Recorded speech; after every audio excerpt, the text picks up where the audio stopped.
Hey guys, very nice to be here, and thank you, Simon, for that great introduction, and good to see you, brother. All right, so I want to talk to you guys today about something that's profoundly important, actually. I want to help you understand what's going on in the world right now for a very specific reason. If you don't understand the things that I'm about to tell you, it will be very difficult to succeed in business over the next 10 years, okay? I want you to understand that. Think about what I just said for a moment and let that sink in, okay? I don't make such claims lightly, okay? If I didn't truly mean that, I would not be saying that to you. I think that those are very strong words. A lot of people use fear to get you to buy things or whatever. I want to educate you and to get you to understand some very specific things. What I'm going to be telling you about today, it's bigger than COVID. It's bigger than Ukraine. It's bigger than all of the stuff that they're talking about in the news. If the news were not insane in the world right now, and I don't think anybody trusts journalism anymore across the globe at this point, if the news were sane, it would be talking about the things that I'm going to be teaching you today. Okay, so I'm going to share my screen here, and I'm going to give you guys some slides to look at that will help you understand these concepts. Some of these concepts are heady. I'm going to be going through it very quickly, but these slides will help you understand these things very, very easily. Okay, so the title of this is Your Roadmap to Money in the 2020s, and this is based on a recent book of mine, which you can read for a more in-depth view. But what we're going to be talking about today is going to give you the specifics, the broad strokes of what you need to understand here. Now, first, what I want to do is I want to tell you a story. When I was in officer candidate school in the U.S. Army, by the way, officer candidate school is something that you get selected for. If you're an enlisted soldier and you're doing very well, they can select you to become an officer. It's one of the many paths you can take to become an officer. Officer candidate school was a very interesting experience. We had a class that we went to, or many classes that we went to in this building, this iconic building called Building 4. Building 4. And we nicknamed it Building Snore because the classes that we got in that room were always so dull. We would joke that maybe they installed some life-sucking rays into the fluorescent tubes on the ceiling because it was so excruciatingly boring. And one day we go into Building 4. And by the way, this is a building where the students of the School of the Americas, like Emmanuel Noriega was in this building. All of the great generals that you've heard of in the U.S. Army, they have all been in this building. It's an iconic building in Fort Benning, Georgia. One day we went in expecting to be bored out of our minds as usual, and we knew instantly that we were going to have a very different experience, because when this man walked into the room, we nicknamed him Yoda, by the way. When he walked into the room was electric. You could feel this man's presence in the room. And immediately everybody kind of sat up a bit in their seats because they realized that this was going instantly. Nothing had even come out of his mouth yet. And we knew that something was about to happen. He doesn't introduce himself. He just says, "What is the single distinguishing characteristic of a leader?" He just asks that question. Now, here we are. We're supposed to be the best of the best. We're supposed to be the brightest guys in the Army. And he asks us the most fundamental of all questions. What is the single distinguishing characteristic of a leader? And one by one, we all raised our hands trying to give answers. The first guy says, communication. And Yoda says, oh, really? Communication. So you have a disastrously dumb battle plan, but you communicate it perfectly to your troops. Good job, candidate. And one by one, he shot us all down like that. And this process lasted about 90 minutes, if you could imagine, okay? Over 90 minutes, he meticulously dismantled our egos, all right? Finally, at the end of these 90 minutes, you could tell that the tone in the room had just really shifted. I mean, we all had a profound realization around the same time. And if I could articulate what that was, it was here we were, the people that were about to lead potentially your sons and daughters through a life and death struggle, and we couldn't answer the most fundamental question about leadership. That's a profound realization. And I'm grateful to this day, because if you walk into your life or into any leadership situation with too much ego, if you think you've got it all figured out and you don't, you're in deep doo-doo. Okay, and you need to undo that. You need to undo that.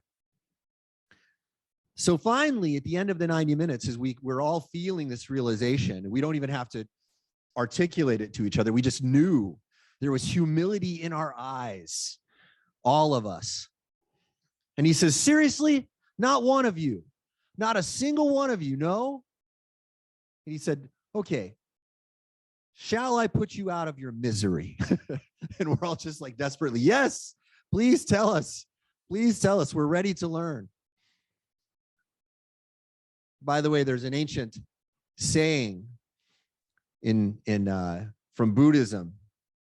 There was a Zen master and a Zen scholar, and they met, and the Zen scholar, is sitting down there to tea with the Zen master, and he starts pontificating about everything that he knows about Zen. And the Zen master is nodding, and he's pouring some tea into the cup, and he's going, oh, yes, yes, yes, please tell me more. And the Zen scholar is yapping his gums, okay? And the Zen master keeps pouring more tea, and until the cup is overflowing. And the Zen scholar says, Master, my cup, it's full. Please don't pour in any more. And then the Zen master sets down the tea, and he said, yes, your cup is full. To learn from me, you must empty your cup. Only then can I teach you of Zen. And that is what this man, Yoda, did for us. He emptied our cups pretty hard. He emptied our cups and gave it a shake and slapped us around a little bit to get us to realize that we needed to let go of our preconceived notions to be ready to learn.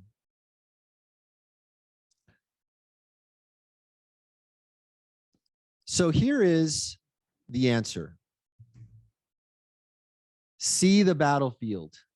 See the battlefield. By the way, can you guys let me know, is there something covering up the slide? Because I've got a little pop-up here. I'm going to ask Ahmad. I know Ahmad, he's in my group. Can you raise your hand if there's something covering the slide, or can you see it completely? Something covering it. Okay. All right, guys, I'm going to fix that. Pardon me. Okay. Better now. Okay. All right. Okay, apologize for that. Okay, so see the battlefield. What do we mean by this, guys? See the battlefield. Why is that the single distinguishing characteristic of a leader? Well, I want you to think about this. I want you to think about this. What if you were playing darts with a blindfold on? Would you be able to hit the target if you had a blindfold on? Would you be able to hit the target? No, of course not. Of course not. You have to see the battlefield. And I want to tell you guys right now, you do not see the battlefield in the world. I can almost guarantee it. Okay, why? Because you have been misinformed. You have been misdirected. You have been distracted. People have been trying to get your attention on the wrong things. Right now, I want to get your attention on the right things. Okay? I want to get your attention on the right things. So I want you guys to empty your cup now about your preconceived notions about what you think is going on in the world. Because there is something much larger going on in the world than what you probably think is going on. Now, I don't know you. I don't know what's in your mind, but I can play the statistics. Statistically speaking, it's very unlikely that you know what's actually going on, the important stuff. Okay, again, this is bigger than COVID. It's bigger than Ukraine. It's bigger than all of the divisive issues that they have us all talking about. Okay, so here's the first thing that I want to show you that's important. You are here. You are here. Where is that? You, my friends, are at the turning point of an exponential growth curve. You are at the turning point of an exponential growth curve. Now, if you don't understand what that means, I'm going to show you over the next couple of slides some different ways of understanding what that means, being at the turning point of an exponential growth curve. So here's one way to look at it. There's a phenomenon that I like to call the great halving, or another way to phrase it is the great doubling, the great halving or the great doubling. Okay, so what are we talking about here? What we mean is that the period of time in between a paradigm shifting discovery or invention throughout history has been halving itself. Okay, so I'm going to throw out some random numbers here that are probably wrong. Okay, but if you imagine that we discovered fire sometime in prehistory, imagine that was 1 million years ago, right? Then imagine that 500,000 years ago was the next paradigm shift. Maybe it was, discovering stone tools. And then 250,000 years ago, the wheel. And then have that, okay? 125,000 years ago is the next one. And then that period of time keeps cutting in half and cutting in half and cutting in half. If you plot that out on a graph, it looks like an exponential growth curve. Why? Because the rate of change is accelerating constantly.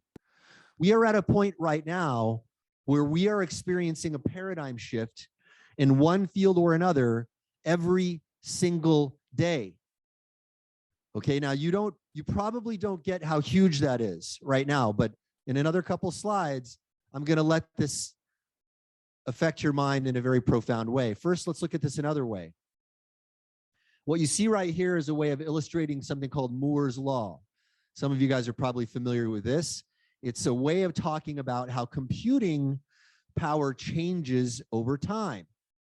How computing power changes over time. Okay, so right now we have computers that are of a certain speed. The speed and cost of computers have been improving radically every 18 months to 2 years. The processing power doubles and the cost cuts in half every 2 years. It cuts in half every 2 years. So if you plot that on a graph, what does it look like? It looks like an exponential growth curve. Think about that. If it doubles every 2 years, it's not a linear growth curve, it's exponential. Okay, now that may not be sinking in yet.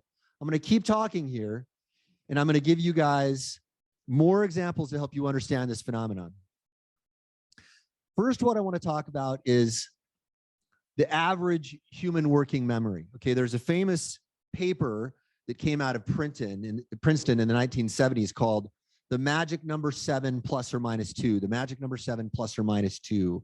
And what this means is that human working memory can only hold about 7 bits of data. This, by the way, is why your phone numbers are about 7 digits long, because the average person can only memorize about a digit that's about 5 to 9 digits long. We can only hold 5 to 9 things, depending on what our individual capacity is, in our working memory.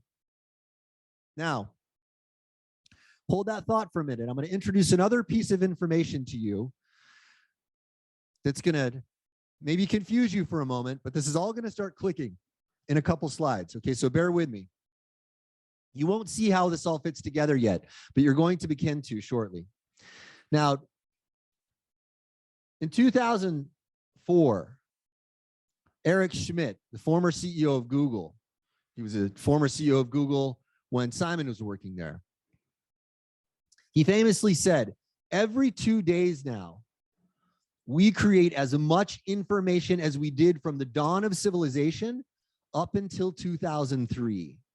That's something like 5 exabytes of data. Let me repeat that. We create as much information in 2 days now as we did from the dawn of man through 2003. Now, guys, I want you to just think about this for a moment. If you take all of the information that we amassed from the dawn of human history up until the end of 2003.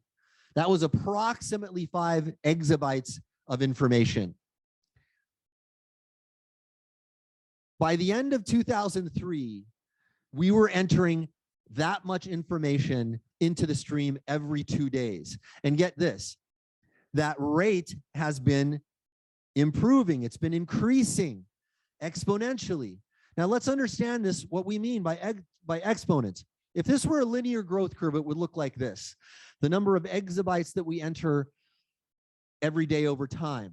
So let's say every day we're entering in 5 exabytes, and then the next day 5 exabytes, and the next day 5 exabytes. That's what that graph line would look like. But here's what I want you to understand. But that was by the end of 2003, we were entering 5 exabytes of data in every 2 days. That rate has been increasing. We are entering far, far more information into the stream now every day. And here we are in 2022. Okay, so what does such a growth curve look like? Like this. Are you beginning to see a pattern? This is an exponential growth curve. This is what is going on with the amount of data in the world right now. Now, if you don't think this is a problem, let me put this into another perspective. This is what I call the complexity gap. The complexity gap. You'll notice there on the bottom, we have that little shaded area. We talk about human RAM in bits. It's constant. Remember the magic number 7 plus or minus 2? That's how much information you can process consciously in your mind. Now, if you look at the total data in exabytes, that's that exponential growth curve you see on top of that. That complexity gap is the gap between the complexity in the world and our ability to process it as humans.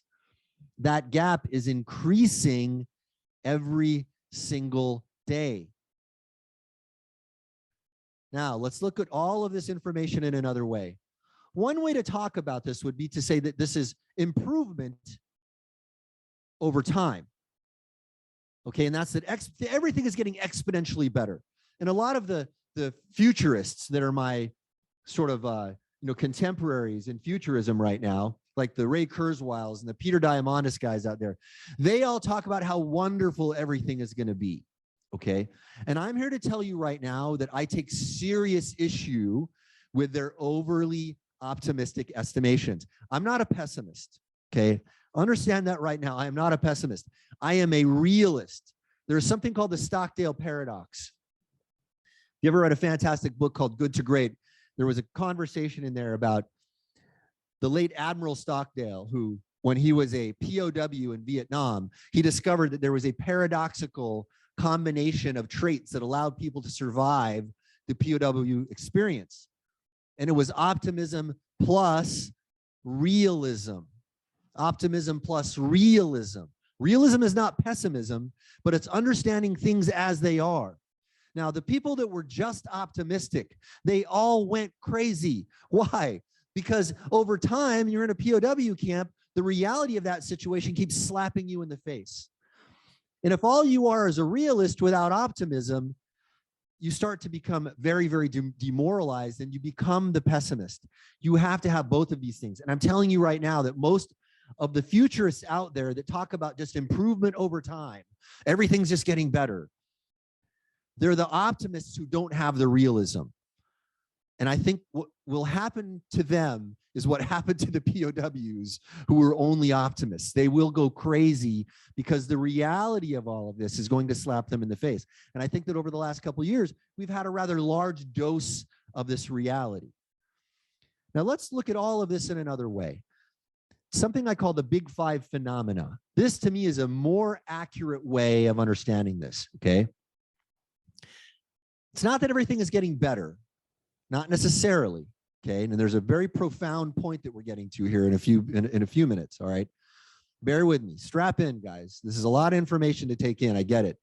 But there is an epiphany that I want you to have at the end that will get you to see everything differently, okay? Everything is getting faster, smaller, more powerful, more available, and cheaper. You know this. Once you hear that, you instantly know that it's true, right? Everything. And this, by the way, is in every industry, every market segment around the world, every field of human endeavor, Everything is getting faster, smaller, more powerful, more available, and cheaper. Now, we talked before about how paradigm shifts are happening every day now. So what is a paradigm shift? Well, a paradigm shift is technology that changes everything, okay? A paradigm shift is technology that changes everything. Let's put this in perspective. So a lot of these academics are famous for saying, when humans invented agriculture, everything changed. Okay, now, if you think about this for a moment, it's very easy to see how this is true. What changed when we invented agriculture? Well, when we invented agriculture, we were immediately tied to the land. We were immediately tied to the land. Now, I want you to think of the word civilization. If you look at the Latin root of the word civilization, it comes from the Latin word civis, which means city. So being civilized is really being citified. Okay, if we don't have cities, we don't have civilization. And if we didn't have agriculture, we would not have cities.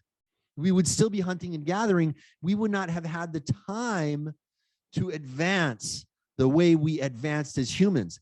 That is how profound a paradigm shift is. That one single paradigm shift enabled all of civilization. So when people say paradigm shifts, they use this word very loosely and very lightly. A paradigm shift is not a minor thing. A paradigm shift is enormous, and we are experiencing paradigm shifts right now every single day. Every single day. Let me give you some examples of things that are happening in the world right now. We are on the cusp right now of all manual labor being automated in the world. We are on the cusp of that right now. I want you to think about that for a moment. What will happen to the world when almost all manual labor is automated? Do you think that that would be a profound paradigm shift? Oh my goodness, we could speak for 5 hours just on the implications of that single paradigm shift that we are on the cusp of right now. Here's another one, self-driving cars, okay? So if you think we're very far away from having all manual labor being automated, understand we have fully automated self-driving cars in the world right now. And we are on the cusp of normalizing that. We're very close to it. There are some cities that have already started doing this, that are testing this out. You may have heard that last year we opened the very first fully automated fast food restaurant. Fully automated. You've probably heard that self-driving trucks are about to start dominating the shipping industry. Okay, we are on the cusp of that. Amazon right now is making inroads to use drones to deliver everything directly to your doorstep. They have already, they're in talks with the US government about this right now. Now, let me talk about a paradigm shift that is happening right before our eyes right now that hasn't fully unraveled itself yet. It's 5G technology, 5G technology. Now, everybody throws around this term 5G, but they don't really understand the implications of it, okay? So first we have to distinguish between 5 gigahertz Wi-Fi and 5G, 5th generation cellular. So when people say 5G, we should be talking about 5th generation cellular, okay? 5 gigahertz Wi-Fi is not the same as 5th generation cellular. Why is 5th generation cellular so significant? Well, the phones that you guys have right now, some of them have 5G capacity, but almost all of them are operating on 4G networks. You've been operating on 4G networks for a long time. Now, some of you are old enough to remember 1G, 2G, 3G, okay? Let's talk about how huge the difference is between 3G and 4G. When you had 3G cellular, your cellular device was only good enough to, send some text back and forth. You could try to download a video, but nobody was patient enough to download a video on 3G. It was just way too slow. When we went to 4G, we could start not only streaming video, We could stream a video conversation back and forth between two people. That was an enormous leap. Changed everything in the world. The leap between 4G and 5G is just as significant, and the impact on society is going to be even more profound. So I want you to understand this device that I have in my hand right now, okay? This is this iPhone 13, all right? How do I order an Uber when I'm on this phone right now? Well, I pick it up and I punch some stuff into the machine, and then the Uber arrives, okay? This is the implication of 5G. When in a 5G world, you're going to walk out. You won't even have to have a device in your hand. There will be 5G sensors everywhere, audio and video sensors everywhere that will recognize your face and your voice. You can say, I need an Uber, and the 5G sensor will tell you your Uber will arrive in 3 minutes. That is the implication of the 5G world. Now, when you see these 5G towers popping up all over the world right now, that is what we are walking into. When we have enough 5G towers up, now, by the way, we have to have a lot because 5G is a denser wave. The range is a lot shorter, okay? When we have enough of these towers up, that is the world that we are going to be in. And we are building that right now. When you see a 5G tower go up now, I want you to understand that is the implication. It's not just, oh, I'm going to get a little bit faster downloads. No, it's going to change the way you interact with the world. We are building that right now. Now, here's another thing that we are on the cusp of right now. Uh-oh. So I've got that little pop-up that just came up again. Okay, good. I was just able to kick it out. All right, now, something else that we are on the cusp of right now is quantum computing. Quantum computing. Now, to put this into perspective, how profound quantum computing will be for the world, all right? I want to tell you about what happened a couple years ago. Google announced that it passed what is called a quantum supremacy test, the quantum supremacy test. What was that? Well, quantum computing engineers, they said, look, to be able to prove the case of quantum computing, we need somebody to build a quantum computer that can do just one function far, far faster than the world's fastest supercomputers. Now, when Google passed that quantum supremacy test, they were able to perform a function in less than a minute, what would take today's fastest supercomputer in the world over 1 million years. Let that sink in for a second. That is the implication of quantum computing, okay? Now, some people will say they're going to poo-poo it and go, oh, but it's not a practical quantum computer yet. And to them, I say, you don't understand exponentiality. When we're that close, we are right on the cusp of it. Now, let me tell you what this means. Okay, if we have computers that can do in less than a minute what takes the current world's fastest supercomputers over 1 million years to complete, that means that all cryptography is over. Unless we have something that we're building called quantum resistant cryptography, but it's all theoretical. Okay, the people that are optimistic about this, they go, oh, we'll have quantum resistant crypto, it doesn't matter. It's theoretical. We won't know this until we have actual quantum computers. Now, I want to tell you right now, if a rogue actor happens to be the first to build a quantum computer, they will be able to own all encrypted data in the world. Every blockchain in the world could be corrupted because they could create limitless numbers of virtual machines on a single quantum computing device and own all the data in the world, even all of the most heavily encrypted data in the world. That is the implication of quantum computing. And this will very likely happen in our lifetimes. Now, if you're not getting some chills right now, you're not paying attention. Let me give you another example of something that's happening in the world right now that you probably have not heard about, but if we had a sane media, they'd be talking about it. Now, I'm going to show this diagram again in a moment. Okay, in a moment, I'll explain why this particular illustration is so damn important. Now, you all recognize this, right? This is the periodic table of the elements. Well, let's talk about something that is and isn't on the periodic table of the elements. You may or may not have heard of this new material called graphene. Graphene. Okay, graphene is this material that was recently discovered. It's been I think about 15 years now. And ever since it was discovered, there's been a rush to create patents around graphene and to perfect the application of graphene. Graphene is 100 times stronger in tensile strength than steel, and it is 1/10 the weight.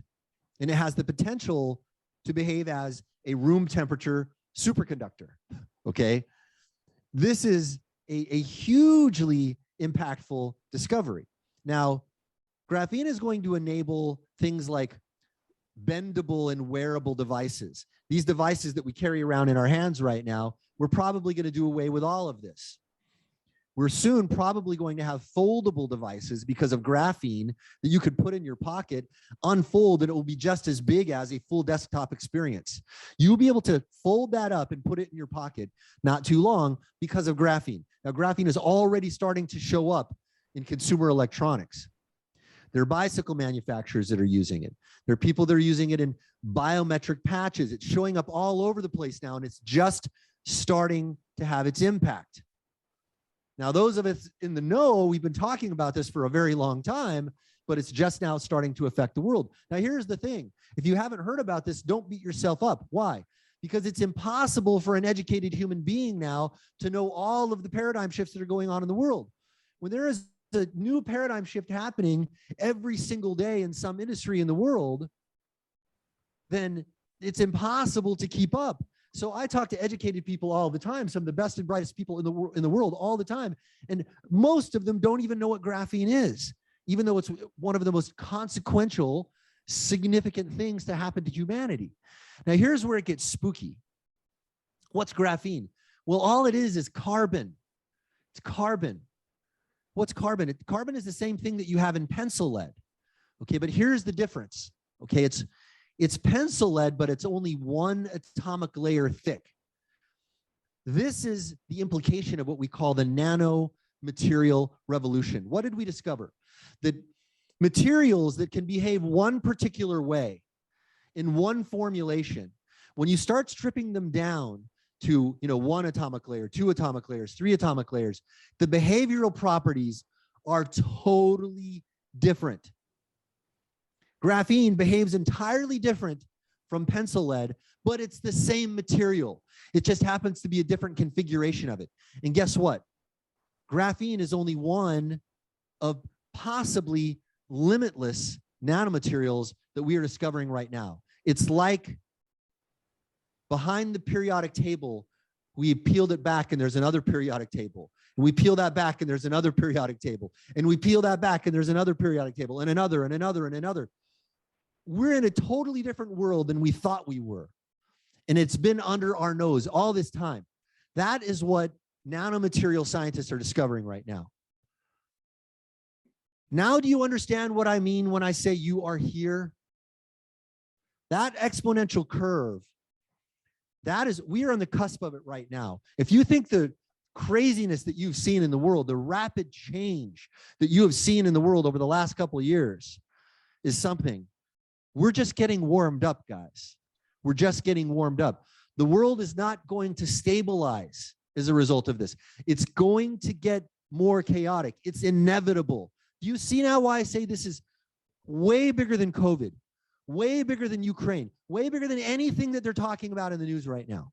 If we had a sane media, they would be talking about this because it's the single most important thing happening in the world. Now, remember I said that everything is getting faster, smaller, more powerful, and more available. I want you to pay attention. I want you to pay very, very close attention right now. And if you're paying close enough attention, I'm going to say something to you that should give you some shivers. Okay, and I'm not saying this to scare you. I'm saying this to prepare you. I don't want you scared. I want you prepared. But listen to this. If everything is getting faster, smaller, more powerful, and more available, how are you sure this won't happen to weapons technology? I want you to think about that for a minute. I'm going to say that again. Really let this sink in. If everything is getting faster, smaller, more powerful, and more available, and cheaper, How are you sure this won't happen to weapons technology? We can't be sure. Of course not. And of course it will happen to weapons technology. Here's the evidence. Right now we have 3D printable automatic weapons. 3D printable automatic weapons. Now, 3D printable automatic weapons, okay? I want you to understand, 20 years ago, you could buy a 3D printer and it would cost you, maybe $100,000. Right now, anyone can go on Amazon and for about $100 buy a 3D printer, okay? That is the implication of what we're talking about here. So if we have 3D printable automatic weapons right now, how long before we have 3D printed weapons of mass destruction? Now, if you think that this sounds sci-fi and that you think I'm exaggerating, you have not been paying attention. Because I will tell you right now, it is inevitable. It is inevitable. Now listen to this, our politicians, they're telling us, we propose a bill to make 3D printed weapons illegal. And to that I say, oh, really? So you tried that for MP3 downloads. What did that do to MP3 downloads? Making them illegal didn't slow them down one bit.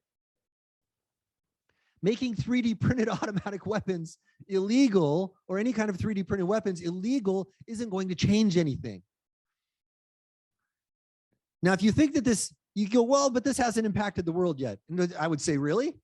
Because in 2018, we had an assassination attempt on a major head of state, President Maduro in Venezuela. Somebody purchased drones from Amazon and strapped explosives to those. Everything that they got for this attack, they purchased over the internet. And they almost killed a major head of state. If Maduro's bodyguards had not deployed ballistic shields in time, they would have been successful. They would have been successful. Okay. That is the world we are in right now. You can purchase the materials needed to assassinate a major head of state over the internet right now. Now, let me tie all this together. Why am I telling you all of this for your business? Because you have to see this battlefield to know what you're in right now. These are the three constants of the new economy. Number one, the pace of change is increasing exponentially. I think you understand that by now. Two, trends can be overturned in a nanosecond. Black swan events are happening almost daily. Almost daily. Think about that, okay? If you're following a certain trend and you think, oh, this is going to keep going, it may be irrelevant very soon.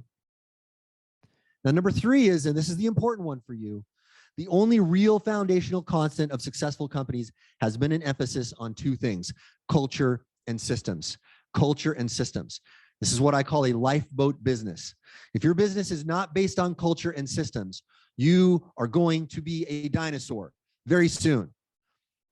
Again, I'm not telling you this to make you scared. I'm telling you this to make you prepared.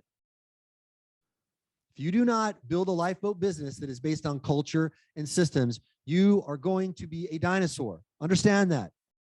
Face that reality right now. Now, that is part of something I call the three essential hedges.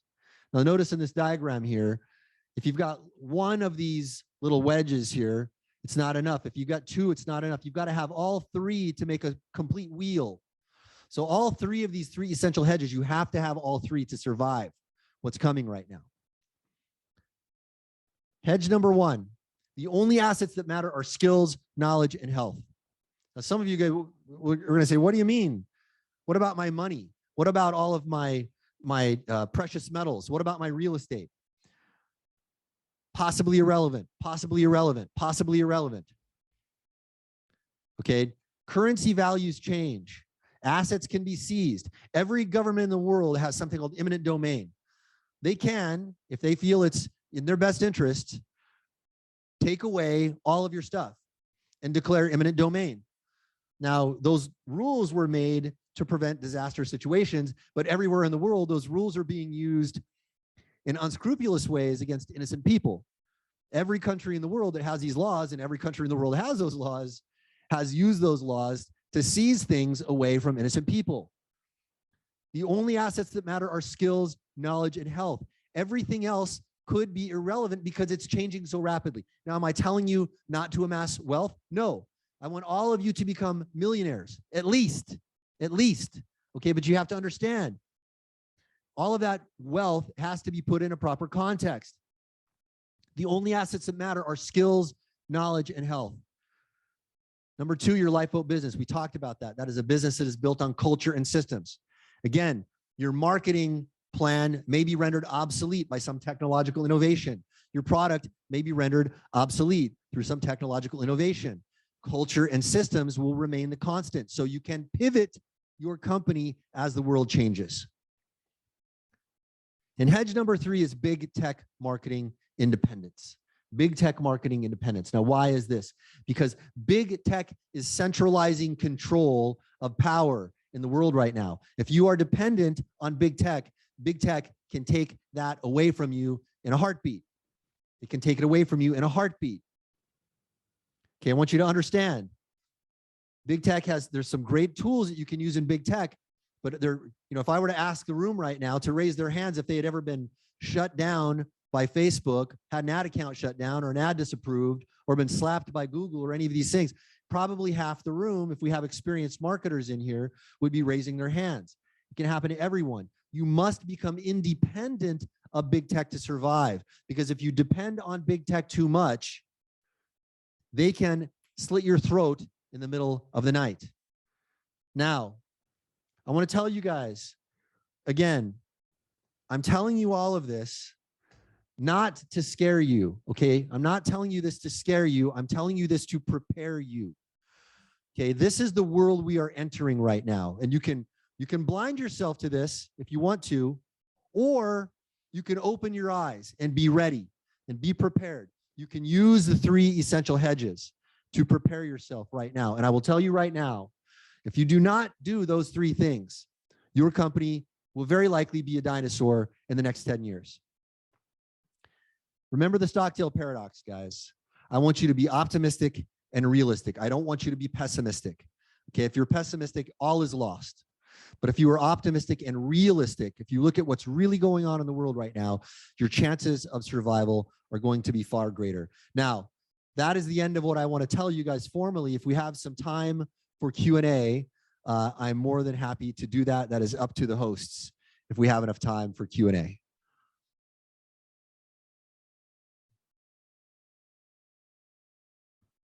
And I'll give the guys a little bit of time there. Well, in fact, I'll just look at the question. I'll just look at the chat. Okay, so I'm getting thumbs up. All right, thank you. Ching Yu is letting me know. Okay, so if you guys have questions, you guys can type them in the chat box. I'm looking at the chat box right now. Okay, so everybody, thank you for the kind words, guys. I appreciate that. So Al Chan says, when do you think COVID Omicron pandemic over? I don't know. What I will tell you is that I don't think we are being told the truth about this. Okay, and I think, and it's very clear to know this. Do you remember when this thing first happened? Okay, and there were people hypothesizing the lab leak hypothesis. Hey, maybe that leaked out of a lab. I don't know. Call me crazy. There's a lab there in Wuhan that studies coronaviruses. Maybe this virus leaked out of that lab. I don't know, crazy idea. And then all of the people in media and government were telling us, oh no, that's a crazy conspiracy theory. It was impossible. Well, now people are saying, the lab leak is a distinct possibility. Okay, it's no longer out of the possible communication to talk about that. So we have not been told the truth about this observably from the beginning. So I can't predict what I can't know that I have accurate information on. Okay, I don't know what the truth of COVID is, so I can't predict when it's going to end. All right, and that's it. I wish I had a better answer for you, but if you guys get into the book, Your Roadmap to Money in the 2020s, which is available for free, okay, if you guys read that, I talk about a lot of this more in depth. Okay, there's a deeper conversation to be had about the centralization of power and the decentralization of power and the power struggle that's occurring behind the scenes right now. We don't know what the powers that be really have planned for us. I'm pretty sure they know everything that I'm talking about, and I'm pretty sure that they're doing things to make sure that their power is solidified, that they can hold on to their power as long as possible. And I will tell you right now, the nature of government in the world has to change. It has to change. It cannot continue to exist in the face of all of this rapid technological change. Technology is going to change faster than governments can keep up with regulation of it. Okay, that's the reality. If you think government's going to come in and save us, good luck, right? Technology is moving way, way too fast. Okay, let's see here. Okay, Tyra Hoyt says, awesome, Mark Joyner, agree they're not being clear about anything. Yeah, anything, right? We're probably being deceived about many, many things right now. And I don't think this is crazy conspiratorial things to talk about. As a veteran of the military intelligence community, I can go on, in another lecture documenting very, very precisely for you the times that government has deceived people around the world, okay? It's not just the US government or the British government or the Russian government or the Chinese government, all government, okay? There are documented cases of governments around the world deceiving not just their people, but using deception all around the rest of the world. We're all doing it to each other all the time, and it's very, very well documented. Let's see, Tyra says, fear is being used as a weapon to control the masses. It's a good hypothesis, right? It's a very good hypothesis. Now, I like to be careful about distinguishing between things I can know and things that I can be hypothetical about, okay? I don't know what is in the heart and soul of any other human being. I don't know what their intentions are, the people that really control the world. I don't think it's the governments, okay? I don't know what their intentions are. I can hypothesize about that, but I can talk about the things that I know, okay, the things that I can observe to be true. Now, I encourage all of you to be as epistemologically disciplined about that. What can you know? What can you not know? Know that very well. What is the basis of what you can know? Is it because you heard somebody say it and on the news? Yeah, good luck with that. Okay, that's no measure of truth anymore. We don't know that the news is reporting the truth. And by the way, that's an opportunity for hopefully somebody out there who can create industries that are more reliable in delivering truth. That's a huge business opportunity for somebody if you're paying attention. Thank you for the kind words, guys. I appreciate that. Pierre Newell says, how are you capturing the faster, smaller, more powerful, more available, and cheaper in your business? Well, I'll tell you one way. Simpleology, the software platform that I developed, we almost completely ignored mobile, okay? We almost completely ignored mobile. We've been around for 17 years now, and we've done a few mobile apps, but I never went deep into mobile. Why? Because I know it's going to be a dinosaur soon. You're not going to be carrying these devices around like this for very long. You're going to have something, and it could take many form factors, but I'll give you an example. You could take something graphene-based that you could fold up like this, put in your pocket, unfold it, and it will be a full desktop experience that you can carry around in your pocket. If you could interact with a full desktop computer, why would you be fiddling around with your thumbs on these stupid devices that nobody really likes? Okay, nobody likes using their cell phone. They use it because it's convenient. They use it because it's convenient. Soon, the full experience is going to be just as convenient. That's one way I've been capitalizing on it. Okay, I think about what are the next 5, 6, 7, 8 moves down the chessboard? What are the trends that are going to be likely? I'm telling you right now, this is going away.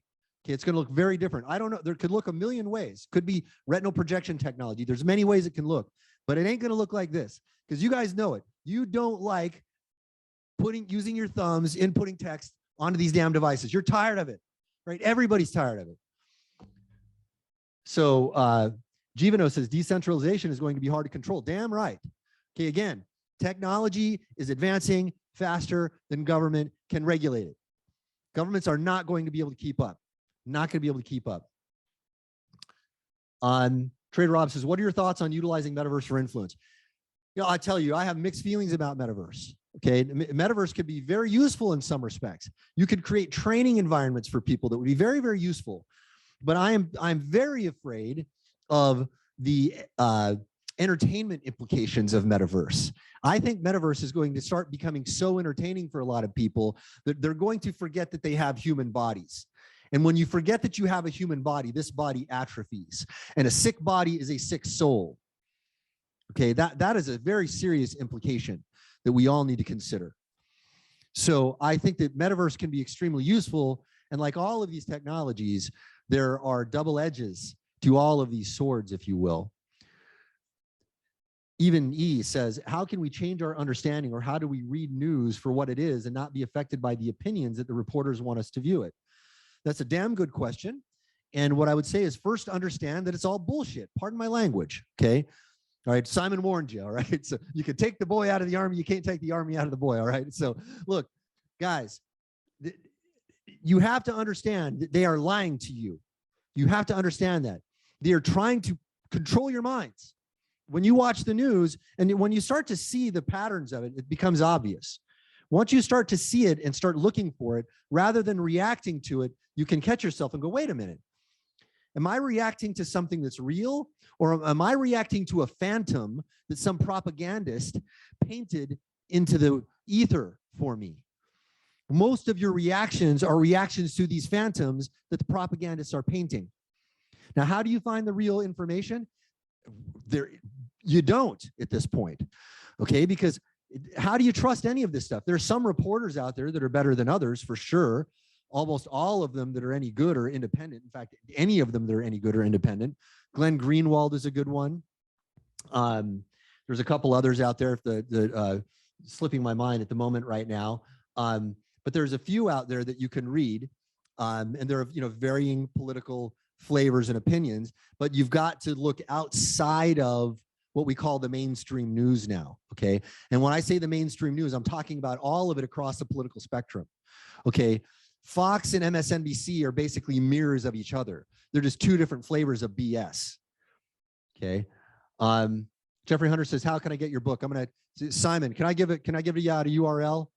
Okay, the URL, guys, is yourroadmaptomoney.com. Yourroadmaptomoney.com. I'll just type that in. Maptomoney.com. Okay, that's where you guys can get that. Let's see here. We've got another question here from George. I just met George yesterday. Good to see you here, George. He said, question, what are your thoughts about as technology advances, especially with security and monitoring, pixel tracking, et cetera? Yeah, here's the guy. Will we have any privacy left, or is this something we will need to buy to have? Really good question. I would say the latter is probably a more likely path, right? Because when we have these 5G sensors everywhere, and by the way, we've already got sensors in our homes, we don't know when they're on. If you've got a smart TV in your house, do you think it's possible somebody has hacked into that and is spying on you at all? I don't think it's just possible. I think it's likely. I think it's just possible. I think it's likely. Okay, so what I would ask you, George, is this. If you buy it, how do you know that you're buying real privacy? Okay, who are we buying it from? Because if we buy it from one person, that presupposes that the person selling us the privacy has technological supremacy, and we can't guarantee that. Here's what I think ultimately we have to do, guys. What we need to survive is an elevation of consciousness.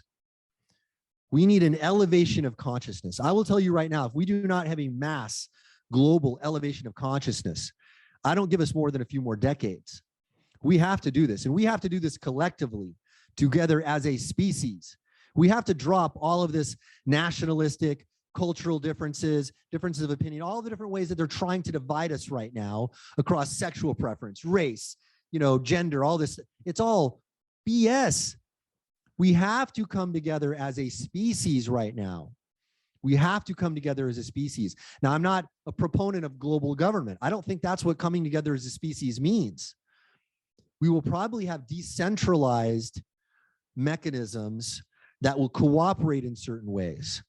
But we have to do something about man's desire to harm other men. Now, I don't just mean male men. I mean all of us. I'm talking about humankind, okay? Now, greed can be a thing of the past. The great Buckminster Fuller explained to us decades ago, that we could, if we wanted to, push the arc of technology into an era of abundance. We can't have that. We can't have that, but that's not going to happen automatically. It's not going to happen automatically. Trader Rob says, question, what is a good start to understanding the psychology behind directing attention and interest? Okay, great. So the first beginning of that is to understand basic psychological principles. Okay, there are basic psychological principles that govern human behavior perhaps more reliably than many other scientific principles out there. And by the way, Simon, as soon as you guys want me to stop, just raise your hand and let me know. I will go as long as they let me go. All right. So yeah. So 3 minutes. Okay. Cool. All right. So yeah. I'll wrap up here. We'll take another question or two. So Trader Rob, look at basic psychological principles, okay, that govern human behavior. For example, I'll give you a couple that are very easy to understand. And by the way, when I first started studying marketing, first what I used was human psychology and military principles to formulate my own marketing hypotheses. I hadn't studied direct marketing yet, but I was able to use military principles and human psychological principles to be able to understand how humans tick. So one really profoundly observable principle, reproducible principle, is conformity to group norms. Humans conform to group behavior. Now, by the way, this is why we see groups of people being advertised in the news, okay? The intelligence community has used for a long time fake mobs of people to persuade people. They have used fake journalists to persuade people. You guys can Google something called Operation Ajax. The CIA overthrew the Iranian sovereign government, the sovereign leader Mohammad Mossadegh. Okay, this is in the 1950s, before we installed the Shah. And this, by the way, this was what led to the Islamic Revolution. If we didn't do this, so what happened? How did we get Mossadegh deposed? We created fake mobs of people to protest Mossadegh. We said, oh my God, Mossadegh is a socialist.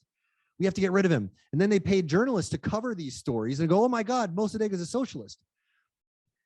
Conformity to group norms. They created the appearance of a fake group. People saw it on the fake news. Fake news isn't new, guys. Fake news has been around for a long, long time. They saw it on the fake news and they said, holy crap, all these people are saying Mossadegh is a socialist.